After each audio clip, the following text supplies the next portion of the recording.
In this short video, I'm going to explain the subject to financing strategy and why this may be the perfect way to sell your property while getting the price and terms that work for you and your buyer.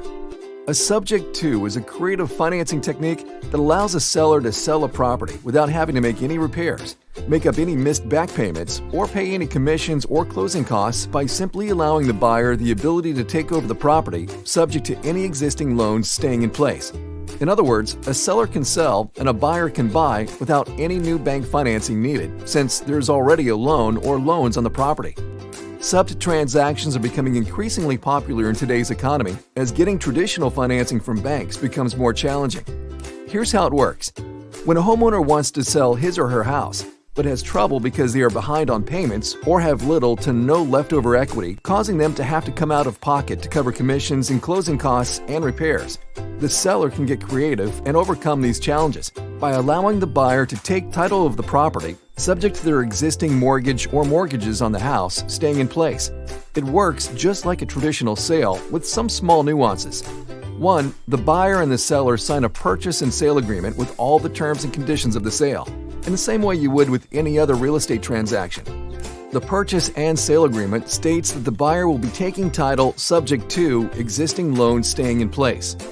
2. The buyer and seller will sign all the necessary disclosure documents explaining the entire transaction, so everyone is aware of the benefits and risks associated with this type of transaction. 3. At closing, the buyer will cover all closing costs, any necessary back payments needed to bring the loan current, and any other fees associated with closing on the property. Also, the buyer will get all necessary insurances, including title and property insurance, to cover all potential future issues. 4. Once the title has transferred and the closing is complete, the seller will move out of the property and the new buyer will be responsible for paying all future mortgage payments. Now, there are 4 amazing reasons why a seller would consider allowing someone to take title subject to. 1. It allows you to sell quickly. Since no banks are involved, the buyer qualification process is simple and fast. No long drawn-out lending process, and plus, sometimes in a traditional sale, if your property needs extensive repairs like a new roof or AC unit, or the property has termite damage, banks won't lend until major issues are repaired. With a sub-to transaction, you won't have to make any costly or time-consuming repairs. 2. You don't have to manage a rental. A lot of times, if a seller can't sell because there is little to no equity in the property, they default into turning the house into a rental. This can be costly and a pain in the butt. Selling via a subject to is a great alternative to dealing with tenants and toilets. 3. You get the price you want. Typically, the reason you would allow someone to take title subject to the mortgage is because you are getting the price you want for the property instead of selling it at a big discount and possibly having to come out of pocket. In exchange, you work with your buyer on giving them good terms, and everyone comes out a winner.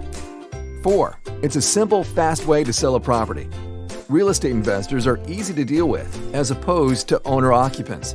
All the paperwork will be handled by the investor or the closing agent. No commissions or closing costs are typically associated with this type of sale, and since there are no banks involved, the approval process is as easy as a few conversations between you and the buyer. On the flip side, there are 2 major downsides to allowing a buyer to take title subject to. The first one is if the buyer stops making the mortgage payments.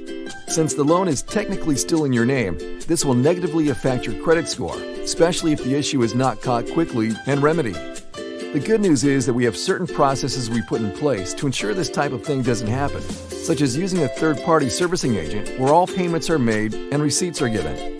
This ensures that no missed payments occur without your immediate notification. Plus, since we have never been foreclosed on or missed any payments on any of our obligations, you can rest assured that our track record speaks for itself. And the second downside is in the event you are selling this house to move to another house and plan to get a new mortgage, you need to check with our new mortgage underwriters as to whether or not you qualify for having 2 mortgages at the same time. Otherwise, you may want to rent for a little while.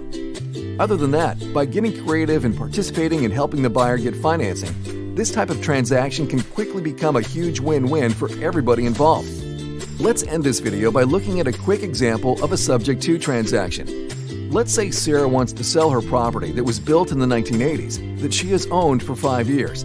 The property is worth $100,000, but she still owes $90,000 on the mortgage, and she is stressed and having trouble making the payments, and is now 2 payments behind. She knows that selling and downsizing is the right thing to do so she can get back on her feet. But all the offers she has received so far are way too low, and she's getting frustrated because most investors are trying to buy her house for $50,000 or less because it needs some repairs. That's when clever investor Bob comes and asks Sarah if she would be interested in getting creative and allowing him to take title subject to the mortgage. Sarah says she's interested, and Bob asks Sarah to see her mortgage statement. Sarah digs one up, and Bob sees that Sarah has a monthly payment of $875, which covers principal, interest, taxes, and insurance. Bob sees that rents in the area are $1,250 a month, and Bob thinks Sarah's house would make a great rental property once it's fixed up a bit. So Bob makes Sarah a creative offer to buy Sarah's property for $90,000, which is the remaining balance of what she owes. Give Sarah $2,000 in move-out money, pay back the 2 missed payments, and make the loan current, and to take over her property subject to the existing mortgage staying in place with no repairs needed, and Bob covering all closing costs. Bob then shows Sarah all the disclosures and paperwork, and once Sarah felt comfortable with Bob, she agrees to the deal. This is a win-win for both Sarah and Bob, and it only happened because Bob and Sarah took the time to look at a creative way to sell a property.